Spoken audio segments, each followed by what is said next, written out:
அனைவருக்கும் வணக்கம். புதிய இந்தியா எப்படி இருக்க வேண்டும் என்ற தலைப்பில் உங்கள் முன் பேச வந்துள்ளேன். புதிய இந்தியா பெண்களுக்கும் பெண் குழந்தைகளுக்கும் பாதுகாப்பானதாக இருக்க வேண்டும். ஆனால் இன்று இந்தியாவில் பல்வேறு இடங்களில் பெண்களுக்கும் பெண் குழந்தைகளுக்கும் எதிராக வன்கொடுமை நடக்கிறது. வருடத்தில் ஒரு நாள் மட்டும் மகளிர் தினத்தை கொண்டாடிவிட்டு மற்ற தினங்களில் மகளிரை மறந்துவிடக் கூடாது. மகாத்மா காந்தி கூறும்போது, சுதந்திரம் என்பது ஒரு பெண் இரவில் தனியாக நகை அணிந்து எப்போது செல்கிறாளோ அப்போதே சுதந்திரம் கிடைத்து விட்டதாக அர்த்தம் என்று மகாத்மா காந்தி கூறுகிறார்.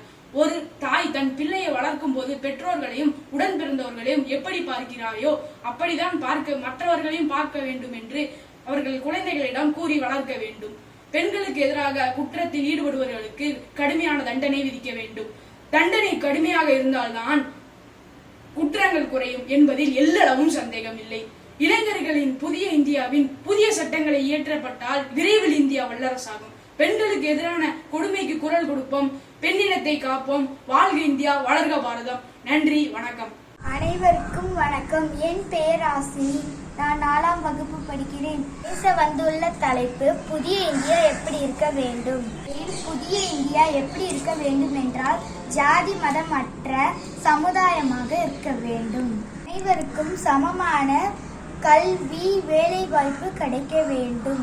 பெண்களுக்கு பாதுகாப்பான நாடாக இருக்க வேண்டும். விவசாயம், அறிவியல், தொழில் வளர்ச்சி ஆகியவற்றை முன்னேறிய நாடாக இருக்க வேண்டும். வறுமை ஒழிய வேண்டும். சுகாதாரமாக இருக்க வேண்டும். சுற்றுச்சூழலை பாதுகாக்க வேண்டும். என்னுடைய இந்த கனவுகள் நிறைந்த இந்தியா விரைவில் உருவாக வேண்டும்.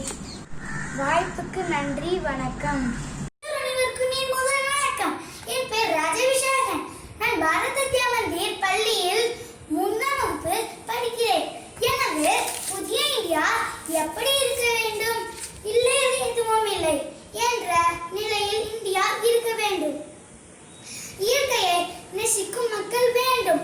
ஊழல் இல்லாத இந்தியா வேண்டும். சாதிகள் ஒழிந்த நல்ல இந்தியா வேண்டும். முதியோர் காப்பகம் இல்லாத இந்தியா வேண்டும். குழந்தை தொழிலாளர்கள் இல்லாத புதிய இந்தியா வேண்டும். வறுமை இல்லாத பசுமை இந்தியா வேண்டும். எனது புதிய இந்தியா யார் கையில் இருக்க வேண்டும்? அறிவும் துணிச்சலும் தைரியமும் அதிகம் கொண்ட இளைஞர்கள் கையில் இருக்க வேண்டும். நன்றி.